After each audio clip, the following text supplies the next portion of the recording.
नमस्कार दोस्तों, मैं रजनीश कुमार आप सभी का बहुत बहुत स्वागत करता हूं आपके अपने YouTube channel Rajneesh Ramesh official के आज के खास वीडियो में।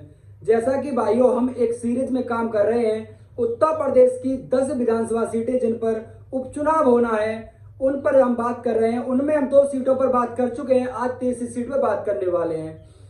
तीसरी सीट जो आज हमने ली है वो है फैजाबाद जिले की मिल्कीपुर विधानसभा सीट। क्योंकि 2024 में लोकसभा चुनावों के परिणाम आए तो 2022 में मिल्कीपुर विधानसभा सीट से अवधेश प्रसाद पासी जी ने समाजवादी पार्टी के सिंबल पर जीत दर्ज की थी, लेकिन 2024 में वो समाजवादी पार्टी के अयोध्या फैजाबाद लोकसभा सीट से प्रत्याशी थे और उन्होंने एक अच्छी जीत दर्ज की। उसके बाद उनकी सीट खाली हो गई और वहां अब उपचुनाव होना है। उसी में आज हम बात करने वाले हैं कि मिल्कीपुर सीट जो 2 पार्टियों की प्रतिष्ठा बनी हुई है, वहीं 2 नेताओं की साख भी वहां पर दांव पर लगी हुई है। उसी मिल्कीपुर विधानसभा सीट पर जहां उपचुनाव होना है 2024 में, उस पर आज हम बात करने वाले हैं। तो भाइयों पहले हम बात करते हैं कि 2022 में जब उत्तर प्रदेश में विधानसभा का चुनाव हुआ था तो हम पाते हैं कि अवधेश प्रसाद पासी जी जो कि समाजवादी पार्टी के कैंडिडेट थे, उन्होंने 1,03,905 मत प्राप्त किए। और वहीं बीजेपी पार्टी से थे बाबा गोरखनाथ जी जिन्होंने 90,567 मत प्राप्त किए और लगभग 13,368 मतों से यहाँ पर 2022 में समाजवादी पार्टी के प्रत्याशी अवधेश प्रसाद जी जीत दर्ज करते हैं। 2022 में अवधेश प्रसाद जी को जीत दर्ज मिलती है। उसके बाद जब 2024 का लोकसभा चुनाव आया तो समाजवादी पार्टी ने अयोध्या फैजाबाद लोकसभा सीट से अवधेश प्रसाद पासी जी को यहाँ से अपना संसद के लिए कैंडिडेट बनाया और 2024 में ये यहाँ से जीत दर्ज करते हैं। 2024 लोकसभा में जब ये जीत दर्ज करते हैं तो हम पाते हैं कि जो मिल्कीपुर इनका जो विधानसभा क्षेत्र है वहां पर इन्हें 2024 में 95,612 मत प्राप्त होते हैं। वहीं बीजेपी के लल्लू सिंह को 87,879 मत प्राप्त होते हैं। ये मैं कह सकता हूं कि लगभग 8,000 मतों की बढ़त वो 2024 में भी बरकरार रखते हैं लोकसभा चुनाव में। लेकिन ये जो आंकड़े मैंने रखे हैं ये मिल्कीपुर विधानसभा के हैं। मिल्कीपुर विधानसभा पर वो 8,000 मतों से बढ़त हासिल करते हैं।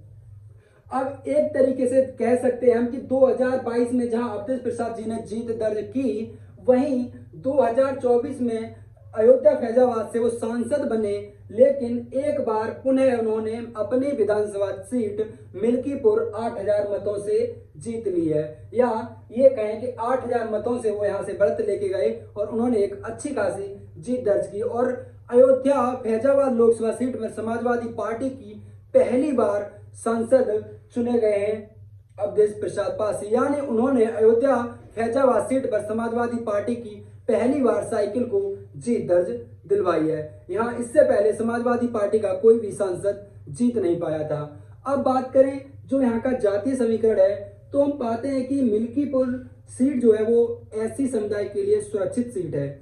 इसके चलते यहाँ हमने पाया कि जो सबसे ज्यादा मतदाता हैं वो यादव समुदाय के हैं। लगभग 65,000 मतदाता यादव समुदाय से आते हैं। वहीं दूसरे नंबर पर पासी समुदाय से लगभग 60,000 मतदाता पासी समुदाय से आते हैं। तीसरा समुदाय मुस्लिम समुदाय की बात करें तो 35,000 मुस्लिम, वहीं 50,000 की संख्या में ब्राह्मण, 25,000 की संख्या में ठाकुर मतदाता और अन्य एससी, क्योंकि पासी समुदाय भी ऐसी जो अपना एक वर्ग है, ऐसी वर्ग का हिस्सा है पासी भी। पासी से अतिरिक्त अन्य ऐसी समुदाय हैं, उनकी संख्या लगभग यहाँ पर 50,000 के आसपास है। वहीं बात करें चौरसिया समुदाय की तो 12,000 चौरसिया और वैश्य समुदाय लगभग 12,000 और पाल और मौर्य समुदाय के लगभग 8,000 मतदाता विधानसभा क्षेत्र मिल्कीपुर में आते हैं। वहीं इनके अतिरिक्त अन्य 30,000 मतदाता अन्य समुदाय से यहाँ रहते हैं। समाजवादी पार्टी की जो यहाँ पर सबसे बड़ा जो जीत का फैक्टर है वो इन 3 समुदाय का मिलना है, क्योंकि हम पाते हैं कि यादव मतदाता लगभग 60,000 की संख्या में और मुस्लिम मतदाता 35,000 की संख्या में जैसा कि समाजवादी पार्टी को मुस्लिम और यादवों की पार्टी कहा जाता है, क्योंकि यादव और मुस्लिम समुदाय दोनों ही समाजवादी पार्टी का कोर वोट बैंक है। वहीं अवधेश प्रसाद पासी जी जो कि पासी समुदाय से आते हैं, इसके चलते इस समुदाय में भी उनकी अच्छी पैठ होने के चलते इन तीनों समुदाय का वोट इन्हें मिलता है। तो वो 2022 में भी जीत दर्ज की थी और 2024 में भी लोकसभा चुनाव में अपनी विधानसभा पर 8000 मतों से बढ़त लेकर गए और 2012 में भी अवधेश प्रसाद पासी जी अपनी मिल्कीपुर विधानसभा सीट जीत चुके। 17 में हालांकि उन्हें हार का सामना करना पड़ा था।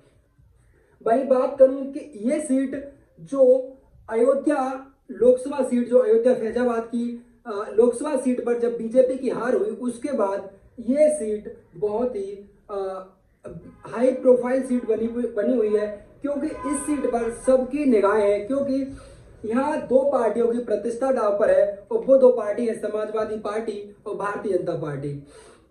वही बात की जाए कि यहाँ दो नेताओं की भी साख दांव पर है और वो है अवधेश प्रसाद पासी जी और यूपी के सीएम योगी आदित्यनाथ जी, क्योंकि 2024 में जब उन्होंने यहाँ से जीत दर्ज की और जब वो संसद पहुंचे तो कई बार जब भारतीय जनता पार्टी के लोगों ने सदन में जय श्री राम बोला तो विपक्ष के लोगों ने उसका तोड़ करते हुए जय अवधेश के नारे लगाए। ये नारा जो मैं अभी बता रहा हूँ जय अवधेश, ये बीजेपी पार्टी के लिए सिर दर्द बना हुआ है। 2024 चुनाव में उन्हें लोकसभा चुनाव में हार का सामना करना पड़ा है बीजेपी पार्टी को। वो चाहते हैं कि मिल्कीपुर में अब विधानसभा उपचुनाव होने वाला है उसमें जीत दर्ज करके समाजवादी पार्टी का जो एक मोमेंटम बना है कि अयोध्या में समाजवादी पार्टी ने जीत दर्ज कर ली, जहां की भारतीय जनता पार्टी ने राम मंदिर का निर्माण कराया और भी वो बड़े बड़े वादे करते हैं कि बीजेपी ने वहां पर इतना अच्छा विकास कराया, लेकिन धरातल पे तो उसकी सच्चाई कतई भी नहीं है। जितना बोला जाता है उसका आधा अभी वहां नहीं है, क्योंकि हमने देखा ये बरसात के मौसम में कि वहां का जो रेलवे स्टेशन है उसकी दीवार गिर गई, जो रामपथ है वहां पर पहली ही बारिश में पूरा उखड़ गया, गड्ढे हो गए उसमें जगह जगह, तो पूरी तरह से राम मंदिर की जो छत है पहली बारिश में टपकने लग गई।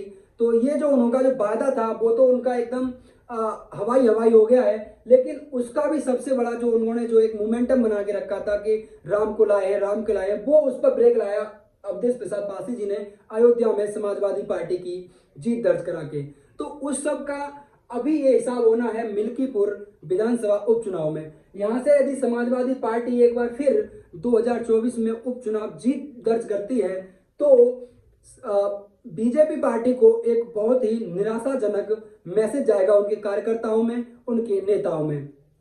वहीं अगर बीजेपी पार्टी यहाँ जीत दर्ज कर लेती है, किसी भी तरह से समाजवादी पार्टी को रोक लेती है, तो उनको जो एक मोमेंटम मिला है लोकसभा चुनाव में अयोध्या फैजाबाद से जीत का, वो कहीं ना कहीं फीका पड़ जाएगा।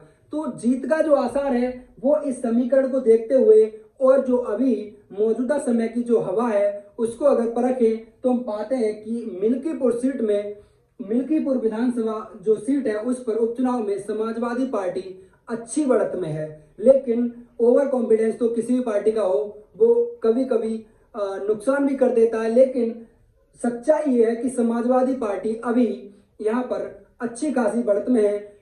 बीजेपी पार्टी को यहाँ पर बहुत ज्यादा मेहनत करने की जरूरत है। वहीं समाजवादी पार्टी यहाँ पर इतनी ज्यादा समस्याओं में नहीं है, क्योंकि उनका जो इन तीनों समुदाय का जो वोट जब इकट्ठा हो रहा है तो उसके बाद एक अच्छा मैसेज उनके पक्ष में जा रहा है। वहीं एक और जो अलग एक घटना घटी है यहाँ 2024 लोकसभा चुनाव में कि जो ये अन्य एससी समुदाय है इनमें भी समाजवादी पार्टी का वर्चस्व बढ़ा है और इसके अतिरिक्त ये पाल, मौर्य इन समुदायों में भी उनका एक अच्छा खासा कद, उधर उनका नेताओं का कद बढ़ा है समाजवादी पार्टी में। इन समुदायों के पाल और मौर्य समुदाय के नेताओं का भी समाजवादी पार्टी में कद बढ़ा है, क्योंकि समाजवादी पार्टी के जो अभी वर्तमान में प्रदेश अध्यक्ष हैं वो श्यामलाल पाल हैं जो कि पाल समुदाय से आते हैं। वहीं अन्य समुदायों को भी, ओबीसी के अन्य समुदायों को भी समाजवादी पार्टी ने आगे किया है। तो इसके चलते हुए उनका जो 2024 में जो परिणाम आए तो उसमें देखने को मिला कि उत्तर प्रदेश की सबसे बड़ी पार्टी बनकर उभरी समाजवादी पार्टी 37 सीटें उन्होंने जीत दर्ज की। तो मिल्कीपुर एक बहुत ही हॉटस्पॉट सीट बनी हुई है, लेकिन यहाँ पर समाजवादी पार्टी अभी भी बढ़त में है। तो ये थी हमारे द्वारा जुड़ाई हुई जानकारी विधानसभा क्षेत्र मिल्कीपुर के लिए। अगर आपको वीडियो पसंद आए, जानकारी पसंद आए, तो वीडियो को लाइक करना, और आपका अगर कोई भी सवाल सुझाव अगर कोई भी मुझसे है तो आप कमेंट बॉक्स में टाइप करें। मैं आपके सवाल और सुझाव दोनों का ही जवाब देने के लिए बाध्य हूँ।